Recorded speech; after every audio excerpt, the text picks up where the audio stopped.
الله الله الله الله الله. السلام علیکم ورحمۃ اللہ وبرکاتہ. وعلیکم السلام ورحمۃ اللہ. ان الحمد لله نحمده ونستعينه ونستغفره ونعوذ بالله من شرور انفسنا ومن سيئات اعمالنا. من يهده الله فلا مضل له ومن يضلل فلا هادي له واشهد ان لا اله الا الله وحده لا شريك له واشهد ان محمدا عبده ورسوله. اما بعد فان خير الحديث كتاب الله وخير الهدي هدي محمد صلى الله عليه وسلم وشر الامور محدثاتها وكل محدثة بدعة وكل بدعة ضلالة وكل ضلالة في النار. محترم حاضرین، ناظرین و ناظرات، سامعین و سامعات، اصول ثلاثہ کے اس درس میں آپ تمام حضرات کا خیر مقدم ہے. اللہ تعالی ہماری ان کوششوں کو قبول فرمائے اور علم سیکھنے، علم کے اوپر عمل کرنے اور علم کی دعوت عام کرنے اور اس راستے میں صبر کرنے کی توفیق عطا فرمائے. حاضرین، جیسا کہ آپ کو پتا ہے کہ ہم ابھی آپ کے سامنے عبادت کی تفصیل جو شیخ الاسلام محمد ابن عبد الوہاب رحمۃ اللہ علیہ نے اپنی معرکۃ الآراء کتاب اصول ثلاثہ کے اندر بیان فرمائے، اس پر گفتگو کر رہے ہیں. کچھ مخصوص چیزیں جو عبادت کے زمرے میں آتی ہیں وہ عبادت کس طرح سے ہیں یا ان کا معنی کیا ہے، اس معنی کی وضاحت آپ کے سامنے چل رہی ہے. اس کے بعد ہر ایک کے اوپر اس کی دلیل آئے گی. ہر عبادت کے جو اقسام بیان کیے جا رہے ہیں ان میں سے ہر قسم کے اوپر دلیل آئے گی. کل ہماری گفتگو کہاں پہ رکی تھی؟ کوئی بتا سکتے ہیں؟ توکل. توکل. توکل کا کیا معنی ہے؟ امید. عام معنی ہے کسی بھی چیز کے اوپر اعتماد کرنا. کسی بھی چیز کے اوپر اعتماد کرنا.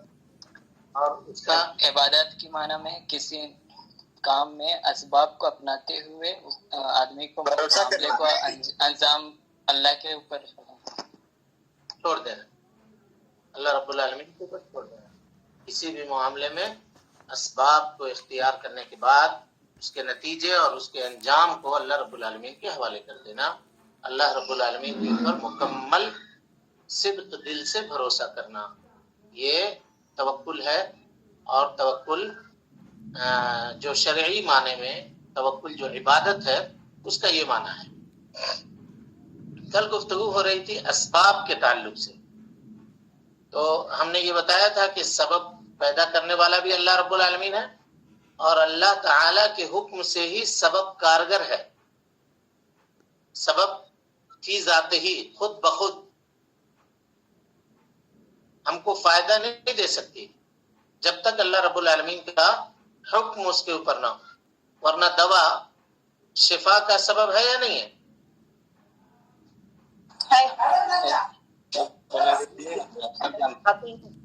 اور اس کے باوجود بھی شفا یاب نہیں ہوتے. یہ ہے یا نہیں ہے؟ جی.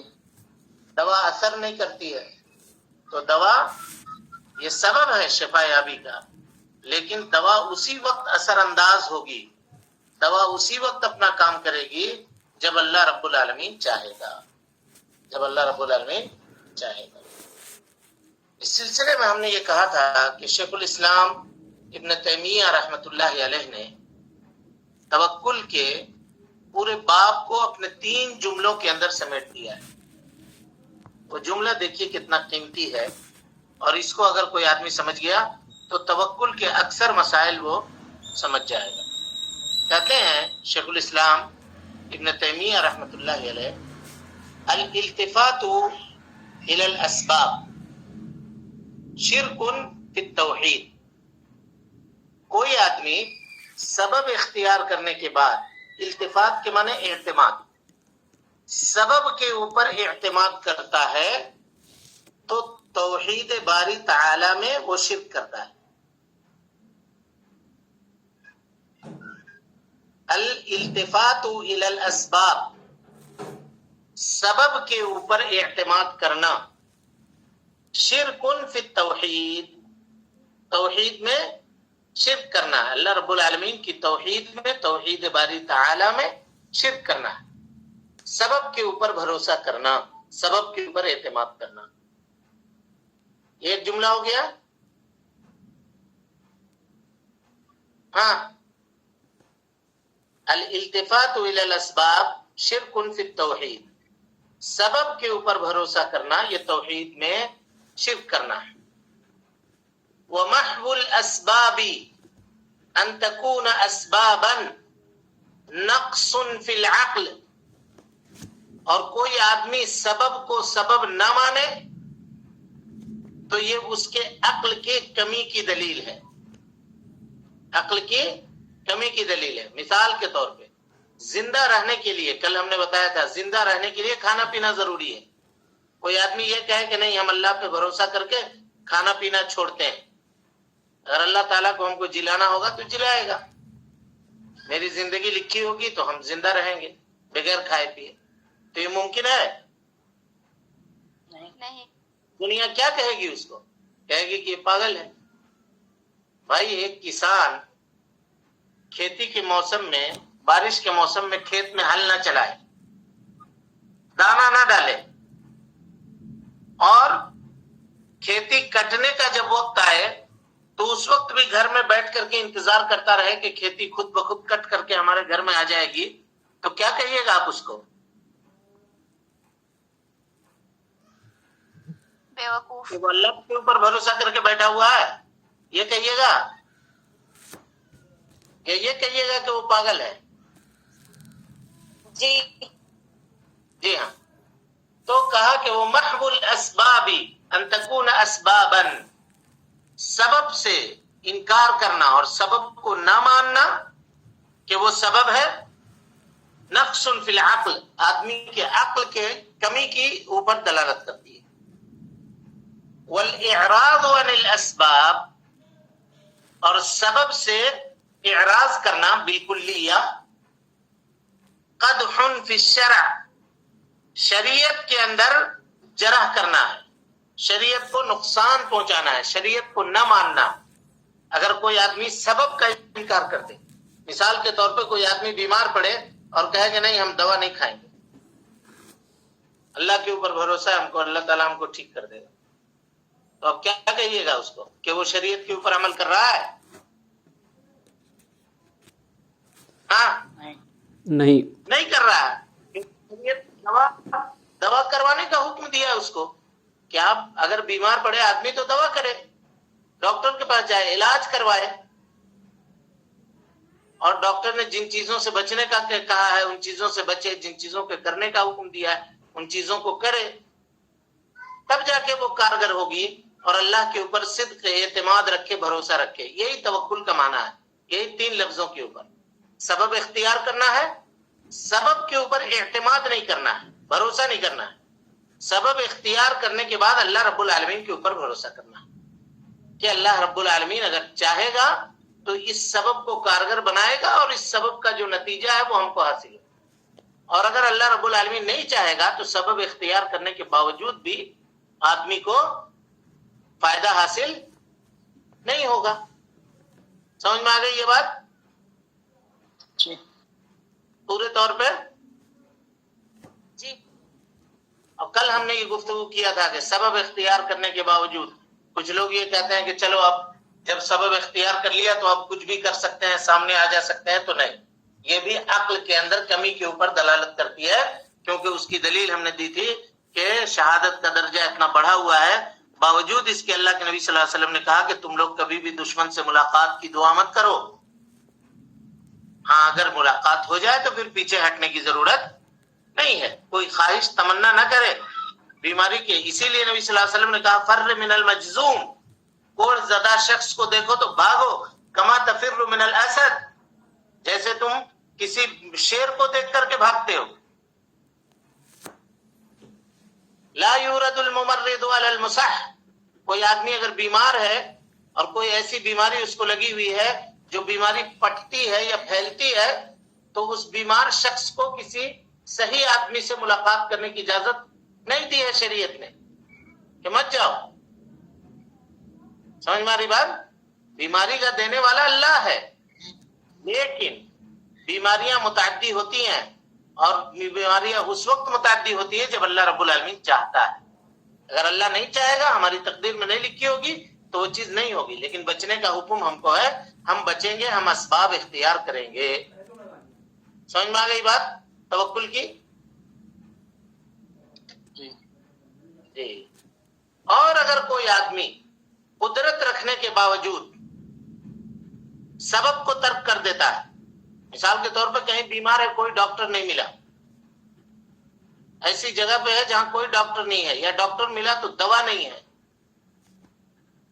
بعض ملکوں کے حالات ایسے ہوتے ہیں جہاں دوائیاں نہیں ملتی ہیں، دوائیوں کی اسکارسٹی ہوتی ہے، وہاں کیا کرے گا؟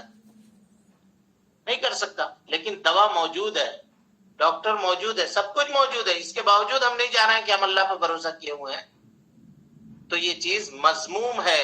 شریعت کے اندر یہ ممدوح نہیں ہے، تعریف کے لائق نہیں ہے، بلکہ مذمت کیے جانے کے لائق ہے کہ اس نے اسباب کی فراوانی کے باوجود بھی اسباب کو اختیار نہیں کیا، اور اللہ رب العالمین نے اسباب کے اختیار کا حکم دیا ہے.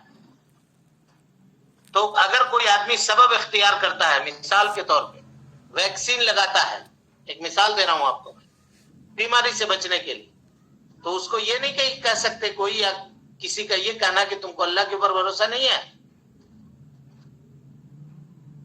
بولیے جی، کہہ سکتے ہیں؟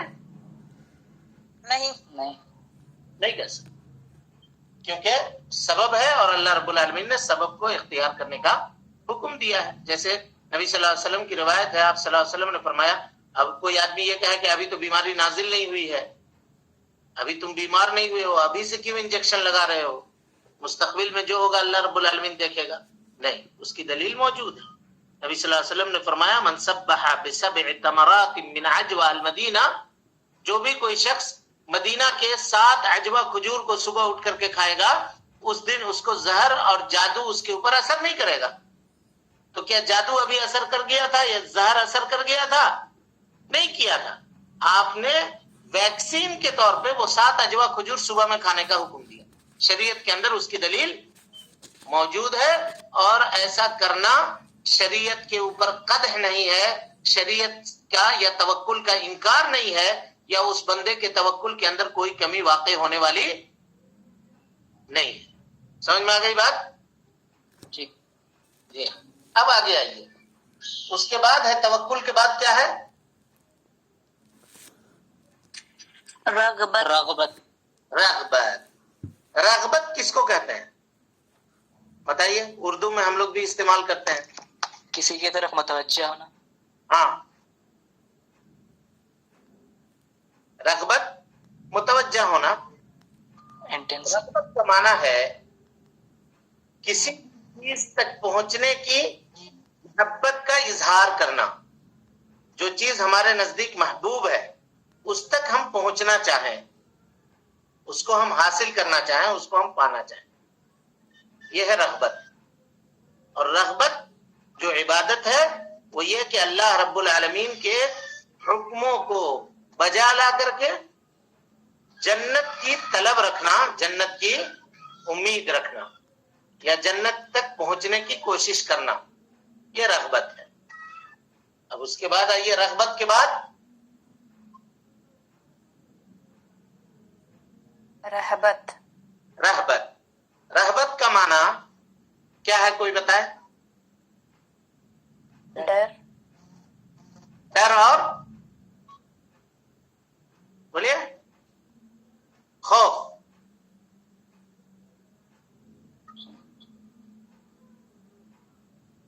بولیے جی خوف. تو خوف تو اوپر پڑھ چکے ہیں، پڑھ چکا ہے نا. خوف کا کیا معنی ہے؟ اس کے 4 اقسام ہیں. ہاں جی جی جی ہاں. پھر یہاں پہ کیوں ذکر کیا رہبت؟ رہبت اور خوف دونوں میں فرق ہے. خوف مجرد نفس کے اندر پائے جانے والی اس کیفیت کو کہا جاتا ہے جو انسان کوئی مکروہ چیز، کوئی ناپسندیدہ چیز یا کوئی ضرر رساں چیز کو دیکھنے کے بعد اس کے دل میں پیدا ہوتی ہے. لیکن رہبت ہے کہ خوف پیدا ہونے کے ساتھ ساتھ آدمی دوڑ لگا دے، بھاگ جائے، فرار ہو جائے. خوف کے ساتھ ساتھ فیل بھی پایا جائے، بھاگ جائے وہاں سے. اس کو کیا کہتے ہیں؟ رہبت. کیا کہتے ہیں؟ رہبت. بولیے. رہبت. تو اس کا معنی کیا ہوا؟ خوف سے یہ خاص معنی دے رہا ہے. خوف میں صرف مجرد ڈر ہے، اور یہاں ڈر ہونے کے بعد آدمی وہاں سے بھاگنے کی کوشش کرے، اپنے آپ کو اس سے بچانے کی کوشش کرے، دوڑ لگا دے. اس کو کہتے ہیں رہبت. کیا کہتے ہیں؟ رہبت. رہبت. اب اس کے بعد آئیے، رہبت کے بعد بولیے، جلدی جلدی فٹافٹ بولیے آپ. خشوع. خشوع. خشوع. خشوع کا کیا معنی ہے؟ عاجزی کرنا. اور کوئی معنی؟ خشوع کا اصل معنی عاجزی کرنا تو ہے، لیکن عاجزی اپنے اندر ایک معنی رکھے ہوا ہے جس کو ہم لوگ کہتے ہیں سرینڈر کرنا. خدا کا خوف. نہ، خشوع کا معنی خوف نہیں ہے. خشوع کا معنی سرینڈر کرنا، اپنے آپ کو حوالے کر دینا. خشوع جو عبادت ہے وہ ہے استسلام. بندہ اپنے آپ کو سرینڈر کر دے پورے طور پر. کس چیز میں؟ بقضاء اللہ القدری، اللہ رب العالمین کی تقدیر کے اوپر، وبقضاء اللہ الامری، اللہ رب العالمین کے آرڈر کے اوپر. یعنی اللہ تعالیٰ نے جس کام کے کرنے کا حکم دیا یا جو فیصلہ اللہ نے کیا ہے اس کے متعلق، اس فیصلے کو قبول کرے، سرنڈر کرے. اب ہو گیا کوئی فیصلہ تو یہ نہ کہے کہ یہ مصیبت صرف میرے ہی اوپر کیوں نازل ہوتی ہے، ہم تو نیکی بھی کرتے ہیں، ہم تو اچھائی بھی کرتے ہیں، اللہ تعالیٰ کو صرف ہمارا گھر دکھا رہا ہے، دوسرے کا گھر نہیں دکھ رہا. یہ خشوع نہیں ہے. اسی طریقے سے جن کاموں کے کرنے کا اللہ نے حکم دیا ہے، نماز پڑھنا، روزہ رکھنا، حج کرنا، زکوٰۃ دینا اور دوسری جو عبادتیں ہیں، ان تمام عبادتوں کو کرنے کے لیے بندہ سرنڈر کر دے، اپنے آپ کو حوالے کر دے اللہ رب العالمین کے. یہ ہے خشوع. کیا ہے؟ خشوع. خشوع. چلیے اس کے بعد خشیت. خشیت. خشیت. خشیت کے معنی ڈرنا. اللہ کا خوف. اللہ کا خوف. اور کوئی معنی؟ دیکھیے 3 لفظ آیا جس میں ڈر کا معنی پایا جا رہا ہے. ایک تو خوف ہے نا، ایک خوف. بولیے نا بھائی، نہیں ہے آپ لوگ. ایک خوف ہے، دوسرے نمبر پہ رہبت ہے. رہبت کے معنی جس چیز سے ڈر رہے ہیں وہاں سے بھاگ جانا، دوڑ لگا دینا. اور تیسرا چیز خشیت. خشیت خشیت الہی. ہاں؟ خشیت الہی. خشیت الہی. وہی خشیت الہی. کس کو کہتے ہیں خشیت الہی؟ خشیت الہی کہتے ہیں وہ خوف جو اللہ رب العالمین کی عظیم قدرت اور اللہ رب العالمین کی سلطان اور اس کی بادشاہت سے پیدا ہو، اس کے علم سے پیدا ہو. یعنی خوف مجرد ہو سکتا ہے، رہبت بھی مجرد ہو سکتا ہے، لیکن خشیت اس سے زیادہ خاص ہے. وہ خاص کیا ہے؟ یعنی وہ خوف جس کی بنیاد علم کے اوپر ہو. جس کی بنیاد علم کے اوپر. کہتے ہیں وہ خوف جس کی بنیاد علم کے اوپر ہو کہ اس شخص کی عظمت کو وہ سمجھ رہا ہو جس سے وہ ڈر رہا ہے. جس سے وہ ڈر رہا ہے، اس کی عظمت، اس کی بادشاہی کی بلندی اور اس کے عظیم سلطنت کا خوف اس کے دل کے اندر ہو علم کی بنیاد پر. تینوں میں فرق کیجئے آپ. خوف کس کو کہتے ہیں, رہبت کس کو کہتے ہیں, اور پھر خشیت کس کو کہتے ہیں؟ کوئی بتائے؟ کوئی بھی نقصان دہ چیز سے ڈرنے کو خوف کہتے ہیں. خوف کہتے ہیں. چلیے. رغبت کسی چیز سے ڈر کر بھاگ جائے, اس میں عمل بھی ہوگا تو اس کو رغبت کہتے ہیں. اور خشیت وہ خوف جس کے بنیاد علم کے اوپر وہ سوچ کر ڈر. اللہ تعالیٰ آپ کے علم میں اضافہ کرے. یہ تین چیزیں ہیں جو تینوں ایک ہی معنی کے اندر ہے. تین لفظ ہمارے پاس آیا لیکن تینوں کے اندر الگ الگ معنی ہے. اس کو اچھے سے دیکھیے گا, یاد کیجیے گا. اب اس کے بعد خشیت الہی کے بعد رجوع. انابت. اس کو کیا کہتے ہیں؟ انابت. انابت کے معنی رجوع. انابت کے معنی رجوع. انابت کے دو معنی ہیں جی, ہے نا. انابت کے دو معنی. ایک معنی تو یہ ہے کہ کوئی آدمی کسی گناہ کے اندر ملوث تھا, گناہ کے اندر ملوث تھا, گناہ کو چھوڑ کر کے نیکی کے کام کی طرف گیا تو اس کو کہا جاتا ہے انابت کرنا. بندے نے انابت کیا. یعنی جو معنی توبہ کا ہے سیم وہی معنی انابت کا ہے. انابت کا رجوع کا رجوع کا ہے یا انابت کا ہے. جیسے کہیں گے العبد التواب, توبہ کرنے والا بندہ. اسی کو کہیں گے العبد المنیب, یعنی رجوع کرنے والا بندہ. تو پتہ یہ چلا کہ انابت کا ایک معنی وہ ہے جو توبہ کا معنی ہے, اور ایک دوسرا معنی یہ ہے کہ معصیت نہیں کر رہا تھا, گناہ کا کام نہیں کر رہا تھا, لیکن وہ غافل تھا, اللہ رب العالمین کی یاد سے غافل تھا. اور غفلت اگر فرض سے تھا تو یہ تو گناہ ہے. تو کس چیز سے غفلت؟ نوافل سے. نوافل چیزوں سے غفلت کر رہا تھا, یا اسی طرح سے مکروہ جو چیزیں ہیں اس کو کرتا تھا. ان چیزوں کو چھوڑ کر کے نیکی کے راستے کی طرف آ گیا. اس کو بھی کیا کہا جاتا ہے؟ انابت. انابت. یہ بندہ پہلے غافل تھا, پہلے نفل نمازوں کو نہیں پڑھتا تھا, اب وہ نفل نماز پڑھنے لگا. کہیں گے اناب, لوٹ آیا, رجوع کر لیا, واپس پلٹ آیا. سمجھ میں آ گئی بات؟ جی. ہاں, دونوں معنی کے اندر فرق کیجیے گا. انابت کا ایک معنی الرجوع الی طاعت اللہ, اللہ رب العالمین کی اطاعت کی طرف پلٹنا معصیت کے انجام دینے کے بعد. گناہ کا کام کر رہا تھا, نیکی کی طرف آ گیا. اس کو کہیں گے انابت کرنا, رجوع کرنا. رجوع کرنے کا ایک دوسرا معنی یہ ہے کہ آدمی گناہ نہیں کر رہا تھا لیکن غافل تھا, سستی کرتا تھا, غفلت کرتا تھا, فرض نماز پڑھ کے چلا آتا تھا, نفل نماز نہیں پڑھتا تھا, لیکن اب نفل بھی پڑھنے لگا.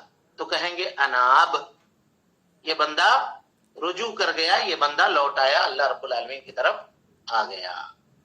چلیں اس کے بعد استعانت. استعانت.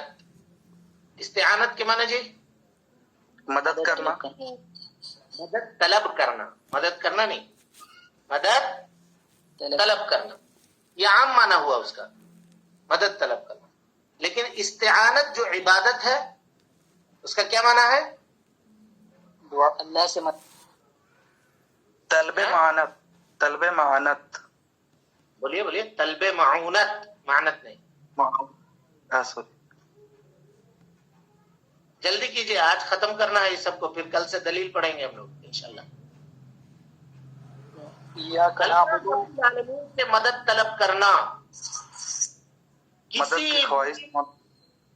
اللہ رب العالمین سے مدد طلب کرنا کسی بھی معاملے کے اندر, یعنی انسان کا اللہ رب العالمین سے مدد طلب کرنا کسی بھی معاملے کے اندر, چاہے اس کا تعلق دنیا سے ہو, چاہے اس کا تعلق دین سے, چاہے اس کا تعلق آخرت سے ہو, چاہے اس کا تعلق دنیا سے. اللہ رب العالمین سے مدد طلب کرنا، یہ استعانت ہے. اس کا معنی استعانت جو عبادت ہے. چلیے اس کے بعد استعاذہ پناہ طلب. استعانت کے بعد استعاذہ. استعاذہ کا مطلب پناہ طلب. پناہ طلب. پناہ طلب کرنا، التجا، لجوء، اللہ رب العالمین کے پناہ میں آنا.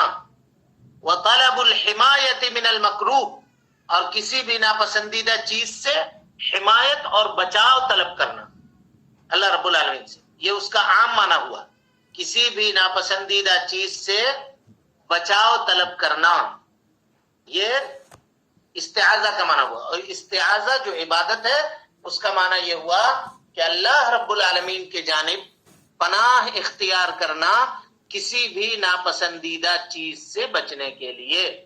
جیسے بندہ کہتا ہے اعوذ باللہ من الشیطان الرجیم، اے اللہ رب العالمین میں تیری پناہ چاہتا ہوں شیطان مردود کے مکر اور اس کے فریب سے،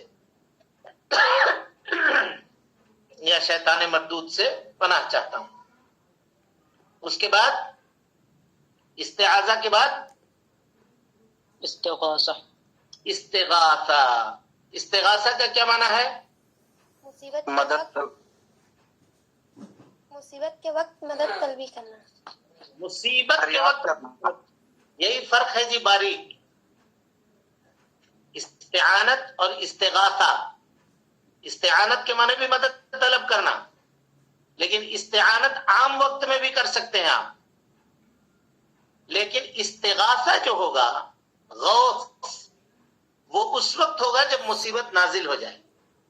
جب مصیبت نازل ہو جائے، جب آدمی کسی پریشانی کے اندر ہو تو اس وقت اللہ رب العالمین سے مدد طلب کرے کہ اللہ رب العالمین اس کو اس پریشانی سے نجات دے، اس کو چھٹکارا دے. اس کو کیا کہتے ہیں؟ استغاثہ. کیا کہتے ہیں؟ استغاثہ. استغاثہ. اس کے بعد ذبح و قربانی. ذبح. ذبح کا کیا معنی ہے؟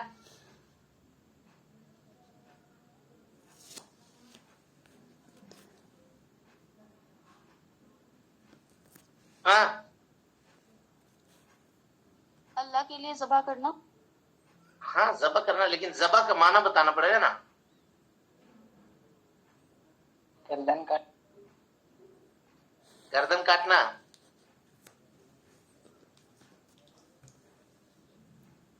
خون بہا کر کے کسی بھی جانور کے روح کو نکالنا اللہ رب العالمین کے تقرب کے لیے. اللہ رب العالمین کی تقرب کے لیے، اللہ رب العالمین کی عبادت کرتے ہوئے گردن کاٹ کر کے خون بہانا. سمجھ میں آ رہی بات؟ خون بہا کر کے روح نکالنا یا گردن کاٹ کے خون بہانا اللہ رب العالمین کے تقرب کے لیے، یہ ذبح ہے. اگر اسی کو کسی دوسرے کے تقرب کے لیے کیا جائے تو یہ شرک ہوگا. کسی جن کو خوش کرنے کے لیے، کسی دیوی دیوتا کو خوش کرنے کے لیے اس کے سامنے بلی دی جائے، جانور کا خون بہایا جائے تو یہ شرک ہوگا. اس کے بعد قربانی وہ تو کیا اور نظر محنت. نظر. نظر کا کیا معنی ہے؟ کسی چیز کو بدلے کی طلب میں دینا. کسی چیز کو کسی چیز کو پانے کی طلب میں دینا. کسی بھی پانے کے طلب میں اگر کہیے گا تو یہ اس کا خاص مانا جائے گا. نظر مقید کی تعریف ہوگی. نظر کی پھر دو قسم ہے، نظر مطلق اور نظر مقید، جو تفصیل میں آپ کے سامنے گفتگو آئے گی. نظر کا یہاں پہ معنی یہ ہے کہ آدمی کا اپنے اوپر کسی چیز کو لازم کر لینا جو اس کے اوپر واجب نہیں تھی، جو اس کے اوپر واجب نہیں تھی، اللہ رب العالمین کے تقرب کے لیے. مثال کے طور پہ کوئی آدمی یہ کہے کہ میں اللہ رب العالمین کے لیے نظر مانتا ہوں کہ آج میں روزہ رکھوں گا. مثال اس کی ایک، آج میں روزہ رکھوں. آج کا روزہ واجب نہیں ہے نہیں؟ جی واجب ہے جی؟ نہیں. نہیں. رمضان کے علاوہ روزہ واجب نہیں ہے. تو اگر کوئی آدمی یہ کہے کہ اللہ رب العالمین کی خوشنودی کے لیے آج میں روزہ رکھوں، تو یہ چیز واجب نہیں تھی، اس نے اپنے اوپر واجب کر لیا. یا یہ کہے کہ اگر اللہ تعالی نے میرے مریض کو شفا یاب کر دیا، میرے بیمار کو ٹھیک کر دیا، تو اس کے لیے میں اتنے مسکین کو کھانا کھلاؤں گا، یا اس کے لیے میں 10 دن کا روزہ رکھوں گا. سمجھ میں آ رہی بات؟ جی. یہ چیز نظر ہے. اس کے بعد مصنف کیا کہتے ہیں، آگے پڑھیے وہ جلدی. منت اور ان کے ایک ہی معنی، نظر و منت. ان کے علاوہ اور بھی عبادتیں ہیں جن کا اللہ تعالیٰ نے حکم دیا ہے، اور یہ سب کی سب اللہ تعالیٰ کے ساتھ مخصوص ہے. ہاں، ان کے علاوہ اور بھی عبادتیں ہیں جن کا اللہ رب العالمین نے حکم دیا. عبادت کی جو عام بڑی بڑی چیزیں ان کا تو تذکرہ کیا ہی نہیں انہوں نے. نماز ہے عبادتوں میں سب سے بڑی عبادت. نبی صلی اللہ علیہ وسلم سے پوچھا گیا، آپ صلی اللہ علیہ وسلم نے ای الاعمال افضل، اے اللہ کے نبی صلی اللہ علیہ وسلم کون سا عمل افضل ہے؟ آپ نے کہا الصلاۃ علی وقتہا، نماز اپنے وقت کے اوپر پڑھنا، ہے کہ نہیں؟ بڑی عبادتوں کا جہاں تصور آتا ہے وہاں پہ کہتے ہیں نماز، روزہ، حج، زکوٰۃ، اس طرح کی چیزیں. لیکن مصنف نے ان میں سے کسی کا تذکرہ نہیں کیا، ان چیزوں کا تذکرہ کیا: خوف، رغبت، رہبت، توکل، انابت، خشیت، ذبح، نذر. کیوں؟ اگر عبادت کی بات آ رہی تھی تو جو بڑی بڑی عبادتیں تھیں ان کو گنوا دیتے. کون جواب دے گا؟ یہ سب نماز میں پائی جاتی ہے. کون جواب دے گا؟ ان سب کو لے کر عبادت کرنا ہے. وہ تو ہے، تو اس کا تو کوئی انکار نہیں کر رہا. نماز میں یہ سب آ جاتی ہے. لوگ اس میں زیادہ تر شرک اسی میں کرتے ہیں. یہ جواب ہے کامران. پھر سے بولیے کامران. جی، لوگ زیادہ تر انہی چیزوں میں شرک کرتے ہیں. یہ ہے اکثر لوگ شرک کے اندر جو پڑھتے ہیں وہ یہی چیزیں ہیں. باقی کوئی بھی نماز یہ نہیں کہتا ہے کہ ہم کسی قبر والے کے لیے پڑھ رہے ہیں، الا ماشاءاللہ. اب آج کل کے زمانے کے کچھ مشرک ایسے بھی ہوں گے جو نماز قبر والے کے لیے پڑھتے ہوں گے. لیکن مصنف رحمہ اللہ کے زمانے میں شرک کا عام چلن جو تھا وہ انہی عبادتوں کے اندر تھا. اور آج کل کے زمانے میں بھی دیکھیے گا اکثر شرک کے جو دروازے ہوتے ہیں وہ گھوم پھر کر کے انہی چیزوں کی طرف گھومتے ہیں. 11ویں کے لیے بکرا ذبح کیجئے، ذبح آ گیا. فلاں پیر کے لیے نظر مانیے، نظر آ گیا. کوئی بھی مصیبت آ جائے تو یا غوث المدد کیجئے، یا علی مدد کیجئے، یا جبریل مدد کیجئے، ہے کہ نہیں؟ جی. ہاں، خوف کے لیے کل ہم نے بتایا تھا کہ ڈر ہوتا ہے دوسروں کا، کسی جن کا ڈر ہے، کسی کو کسی کا ڈر ہے، کسی کو کسی کا ڈر ہے. خوف کے اندر ہے لوگ عہدے اور کرسی کے لیے سچ نہیں بول پاتے ہیں، ڈرتے ہیں. یہ ساری چیزیں یعنی شرک کی من جملہ اکثریت کو اگر جمع کیجئے گا آپ تو یہ انہی چیزوں کے اندر دوڑے گی جس کو مصنف رحمت اللہ علیہ نے آپ کے سامنے بیان کیا ہے. گویا یہ اصول ثلاثہ کتاب دیکھنے میں بہت باریک ہے، لیکن اس کے اندر علم کا ایک خزانہ چھپا ہوا ہے.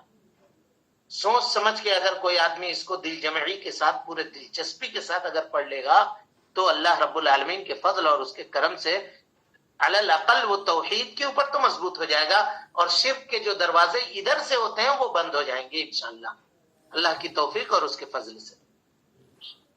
تو جو کتاب آپ پڑھ رہے ہیں اس کی اہمیت سمجھ میں آ رہی ہے آپ کو؟ جی شیخ. جی، یعنی اور تدریس کا جو معاملہ ہے اس میں کوئی بوریت نہیں ہے جی؟ نہیں. بالکل نہیں ہے. یعنی فائدہ ہے نا ایسے ہی سے؟ بہت اچھا. جی شیخ فائدہ ہے. الحمدللہ. چلیے، کوئی سوال ہے آج کے تعلق سے، آج کے درس کے تعلق سے؟ السلام علیکم. وعلیکم السلام. جی نظر و منت، یہ جو بات ہے تو یہ کن کن جگہوں پہ ہمیں نظر اور منت کرنی چاہیے؟ جیسے کہ نہیں رکے، پھر میرا سوال پورا ہونے دیجیے. جیسے کہ یہ ہماری جو اپنی جو نہیں مطلب ہم یہ منت اکثریت ہم اپنے زندگی میں کرتے ہیں. مثلاً علمی میدان پہ ہے کہ ہم نے ایگزام دیے تو ہماری کامیابی اگر ہو جائے تو ہم یہ کریں گے. تو یہ صحیح ہے یا غلط ہے کہ ہمیں عقیدہ اپنے محنت پہ کرنا چاہیے، یا پھر نظر کے اوپر ہاں واقع اگر ہو جاتا تو پھر ہم منت کو پورا کرتے؟ تو کیا یہ درست ہے یا پھر؟ ابھی ہم اس کی تفسیر آپ کے سامنے نہیں بیان کیا ہے. اشارہ ہم نے ضرور کیا تھا کہ نظر کی 2 قسمیں آئیں گی، نظر مطلق، نظر مقید. یہ جو نظر آپ نے تذکرہ کیا ہے کہ اگر میرا ایگزام میں ہم کامیاب ہو گئے تو ہم اللہ رب العالمین کے لیے یہ کریں گے، اس کو نظر مقید کہتے ہیں. اور اکثر علماء کے نزدیک یہ نظر مقید جائز نہیں ہے، ناجائز ہے. اور اکثر لوگ اس کے اندر گرفتار ہیں. کوئی گھر میں بیمار پڑ جاتا ہے، کہتے ہیں کہ اگر یہ صحیح ہو گیا، میرا بیٹا صحیح ہو گیا یا میرا فلاں صحیح ہو گیا تو ہم مدرسے میں ایک بکری دیں گے مثال کے طور پر، یا ہم 10 مسکین کو کھانا کھلائیں گے، یا ہم فلاں غریب کو ایک صدقہ دیں گے. ابھی بہت سوال آ رہا تھا، یہ جو کورونا کا موسم تھا، اس سے پہلے جو فرسٹ ویو تھا، سوال کا جواب کئی لوگوں نے یہ چیز پوچھا، جان کا صدقہ. شیخ اگر شکرانے کی نماز کے بارے میں سوچے تو اگر مقید کر کے سوچ رہا ہے وہ، یعنی یہ کر رہا ہے کہ اگر اللہ تو یہ کرے گا تو ہم یہ کریں گے، یہ میں کہہ رہا ہوں. جی قید نہیں کے معنی مطلب اگر ہم سوچے کہ یہ چیز ہو جائے تو ہم شکرانے کی نماز پڑھیں گے. ہاں بھائی، یہ صحیح ہے. اسی کے بارے میں بول رہا ہوں نا. آپ نہیں سمجھ رہے ہیں. آپ صرف روزہ رکھنے کے لیے نہیں، شکرانے کی نماز ہو، روزہ ہو، صدقہ ہو، خیرات ہو، کوئی بھی ہو، اگر اس کو کنڈیشن کر کے لگایا جائے، مثال کے طور پہ یہ کہا جائے اللہ تو مجھ کو ایگزام میں پاس کر دیا تو میں 10 دن روزہ رکھوں گی. اگر تم نے مجھ کو ایگزام میں پاس کر دیا تو میں 5 دن یا 5 رکعت یا 10 رکعت نماز پڑھوں گی مثال کے طور پر. اگر یہ کہا تو اگر مان لیجیے آپ پاس نہیں ہوئے تو نماز نہیں پڑھیے گا. بھائی عبادت کا کام آدمی کو بڑھ چڑھ کر کے کرنا ہے، اس میں کنڈیشن لگانے کی کیا بات ہے؟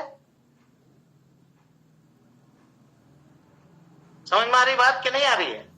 جی گویا بندہ اللہ چاہ رہا ہے کہ اللہ تعالیٰ تو یہ کر احسان میرے اوپر، میں تیرے اوپر یہ احسان کروں گا، عبادت کروں گا. عبادت کی ضرورت ہم کو بھائی اللہ تعالیٰ کو نہیں ہے. اسی کے بارے میں نبی صلی اللہ علیہ وسلم کی حدیث ہے کہ نظر سے کچھ ہوتا جاتا نہیں ہے، وہ صرف بخیل کا مال نکالنے کا ایک ذریعہ ہے. بخیل کا مال نکالنے کا ایک ذریعہ ہے. اور ایک جگہ پہ قرآن مجید میں اللہ رب العالمین نے فرمایا سورہ دہر کے اندر، یوفون بالنذر ویخافون یوما کان شرہ مستطیرا. نیک لوگوں کی جہاں صفت بیان کی، کہا کہ یوفون بالنذر، وہ نظر جو مانتے ہیں اس کو پورا کرتے ہیں. علماء کہتے ہیں کہ یہ نظر سے مراد نظر مطلق ہے، جو کسی کنڈیشن کے بغیر ہے. یعنی یہ کوئی آدمی یہ نہ کہے بس یوں ہی کہہ دے کہ اللہ رب العالمین تیری تقرب کے لیے، تیری قربت حاصل کرنے کے لیے میں 3 دن کا روزہ رکھوں گا مثال کے طور پہ، بغیر کسی کنڈیشن کے. یہ نہ کہے کہ میرا بیمار صحیح ہو جائے، یا میرا فلاں غائب ہونے والا چیز مل جائے، یا ایگزام میں ہم کامیاب ہو جائیں، یا مجھے فلاں جگہ نوکری لگ جائے. یہ نہ کہے، مطلق کہے. مطلق کے معنی بغیر کوئی کنڈیشن کے سیدھے کہے کہ اللہ میں 10 دن کا روزہ رکھوں گا تیرے تقرب حاصل کرنے کے لیے. جائز ہے. اس کی تعریف اللہ رب العالمین نے کی ہے، کہا یوفون بالنذر ویخافون یوما کان شرہ مستطیرا. نظر پوری کرتے ہیں اور قیامت کے دن کے شر سے، جو بہت لمبا شر ہوگا اس کا، اس سے وہ لوگ ڈرتے ہیں. سمجھ میں آئی بات؟ کچھ لوگ حضرت مریم علیہ السلام کی جو قرآن میں آتی ہے تو ان کی والدہ بھی تو اسی طرح سے نظر مانی تھی ان کی ولادت سے پہلے، کہ اگر مطلب ان کو محراب کے لیے وقف کرنے کے لیے، وہاں بھی ایک نظر کا ذکر آتا ہے ترجمہ میں. سوال آپ کا کیا ہے یہ بتائیے. کیونکہ یہ میری اپنی ذاتی سوال تھی، اسی لیے میں پریشان تھی. منت جو ہے ذاتی اکثر سوال ہو یا معاشرتی سوال ہو. اکثر یہ تو معاشرے میں پائی جاتی ہے، لیکن خاص کر کے یہ میں عمل کرتی آ رہی ہوں، اسی لیے یہ میرے مائنڈ پہ تھا کیا وہاں کوئی نظر مقید تھا کیا؟ وہ تو نظر مطلق تھا. یہ کہا تھا، کچھ کہا تھا انہوں نے کہ اگر اللہ تو نے ایسا کیا تو میں ایسا کروں گی، ایسا کیا؟ انہوں نے یہ کہا نظرت لک ما فی بطنی محررا فتقبل منی انک انت السمیع العلیم. اے اللہ رب العالمین، میرے پیٹ میں جو کچھ ہے اس کو میں تیرے لیے، تیرے گھر کے خدمت کے لیے وقف کرتی ہوں، تو اس کو قبول کر لے. تو یہاں کہاں تھا؟ یہاں یہ کہا تھا کہ اللہ تو مجھ کو بیٹا دے گا تو میں ایسا کروں گا، ایسا کہا تھا کیا؟ مطلق کہا تھا میرے پیٹ میں جو کچھ ہے، انی نظرت لک ما فی بطنی محررا، میرے پیٹ میں جو کچھ ہے اس کو میں تیرے گھر کی خدمت کے لیے وقف کر دوں گا. پھر جب بیٹا نہیں ہوا، بیٹی ہوئی، تو انہوں نے کہا کہ یہ تو بیٹی ہوئی ہے، ولیست الذکر کالانثی، اور مرد کی طرح بیٹے کی طرح بیٹی نہیں ہوتی ہے. باوجود اس کے اس نے حضرت مریم کو وقف کیا نہیں کیا؟ جی جی جن کا سوال تھا وہ کیوں نہیں جواب دیتے ہیں جی؟ جی ہاں، تو اشکال دور ہوا آپ کا. جی الحمدللہ. وہاں میں یہ کہہ رہا ہوں کہ نظر پورا کرنا ہے، اور نظر پوری کرنے کی تعریف اللہ نے کی ہے، لیکن بغیر کنڈیشن کے. اب بات کو سمجھیے، کوئی خلط نہ کرے معاملے کو. میں نے دو چیزیں آپ کے سامنے بیان کی. نبی صلی اللہ علیہ وسلم نے یہ کہا ہے کہ نظر سے کچھ نہیں ہوتا ہے، نظر صرف بخیل کے مال کو نکالنے کا ایک ذریعہ ہے. وہ کس نظر کے لیے کہا ہے؟ اسی نظر کے لیے کہا ہے جس کے لیے آدمی کہتا ہے کہ اگر میرا بیمار ٹھیک ہو گیا، اگر میں ایگزام میں پاس ہو گیا، اگر میری نوکری لگ گئی، اگر وہ یہ کام میرا ہو گیا تو میں یہ کروں گا، اگر میرا دکان ہو گیا، اگر مجھ کو منافع ہو گیا، یہ سب چیزیں. لیکن کوئی آدمی کوئی منافع کی، کوئی کسی چیز کی امید نہیں ہے، صرف اللہ رب العالمین کے تقرب کے لیے یہ کہے کہ اللہ تعالیٰ میں تیری تقرب حاصل کرنے کے لیے 3 دن کا روزہ رکھوں گا. تو اس نظر کو وہ پورا کرے گا، اور نظر مقید کو بھی پورا کرے گا. ایسا نہیں ہے کہ وہ ناجائز ہے، لیکن اگر مان لے تو اس کے اوپر وہ چیز واجب ہو جاتی ہے. تفصیل آئے گی، تفصیلی گفتگو آپ کے سامنے آئے گی. ہاں چلیے، اور کوئی سوال؟ کسی کو وقت زیادہ ہو گیا بھائی؟ سجدہ شکر کیا حکم ہے؟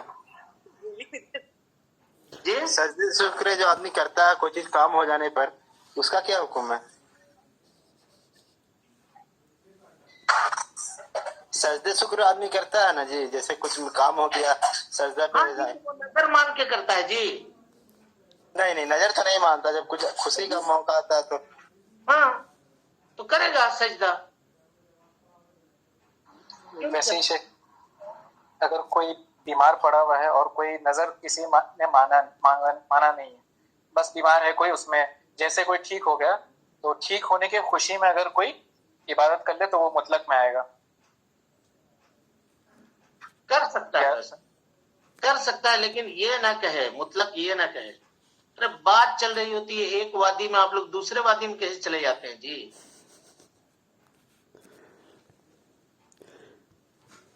کر سکتا ہے، اگر وہ شفا یاب ہو گیا ہے اور شفا یابی کے شکرانے کے طور پہ کچھ دینا چاہتا ہے تو وہ دے سکتا ہے. لیکن یہاں بات نظر کی ہو رہی ہے، کنڈیشن کی. چلیے، اور کوئی سوال ہے؟ سبق کے تعلق سے کوئی سوال ہے تو پوچھیے بھائی، نہیں تو بند کیجیے، وقت ہو گیا زیادہ. جی ٹھیک. ٹھیک ہے، پھر اللہ رب العالمین سے دعا ہے کہ اللہ تعالی ہمیں اور آپ کو حسن عمل کی توفیق دے، ہماری اصلاح فرمائے، جب تک زندہ رکھے، دین اسلام پہ زندہ رکھے. بھائی دیکھیے، سوالات پوچھنے کا جو مجال ہے وہ درس ہے، درس سے باہر نہیں نکلیے گا، نہیں تو پھر اس کو بند کر دیں گے سوال پوچھنے کا، کیونکہ وہ 15 منٹ نکل جا رہا ہے اس سے. مگر مجھے کوئی تکلیف نہیں ہے، میں رات بھر بیٹھ سکتا ہوں، لیکن اور دوسرے جو پارٹیسپینٹ ہیں ان کا وقت ہوتا ہے کہ اس میں خاص طور پہ مستورات ہیں، خواتین ہیں زیادہ، ان کے گھر میں کھانا پکانے کا، کھانا نکالنے کا اور یہ کرنے کا. تو اللہ رب العالمین کا شکر احسان ہے، اللہ تعالیٰ ان کے جذبے کو اور بڑھائے کہ وہ اپنا وقت نکالتی ہیں خاص وقتوں میں سے. تو اس کا لحاظ رکھیے، ہے نا، ہمیں کوئی پرابلم نہیں ہوگا. اللہ کے فضل و کرم سے. لیکن وقت کی پابندی یہ ضروری ہے، اتنا وقت نہیں بڑھنا چاہیے کبھی بھی. جو اسی لیے جو درس کے تعلق سے جو سوال ہے وہ کیجیے، اور ہم اللہ کے فضل و کرم سے اتنی تفصیل کر رہے ہیں کہ انشاءاللہ یہ سوال کے جواب آپ کے خود بخود آ جائیں گے. جب اس کا وقت ہونے دیجیے، صرف وہاں تک پہنچنے دیجیے. جب تک وہاں پہنچیں گے تو انشاءاللہ آپ کو وہ باتیں سمجھ میں آ جائیں گی خود بخود. اس لیے پہلے مت اقدام کیجیے. ٹھیک ہے؟ اللہ تعالی ہم سب کو حسن عمل کی توفیق دے، جب تک زندہ رکھے، دین اسلام پہ زندہ رکھے، اور جب اٹھائے ایمان پہ اٹھائے. آمین. وآخر دعوانا ان الحمدللہ رب العالمین. السلام علیکم ورحمۃ اللہ وبرکاتہ. اللہ اللہ اللہ اللہ اللہ اللہ اللہ اللہ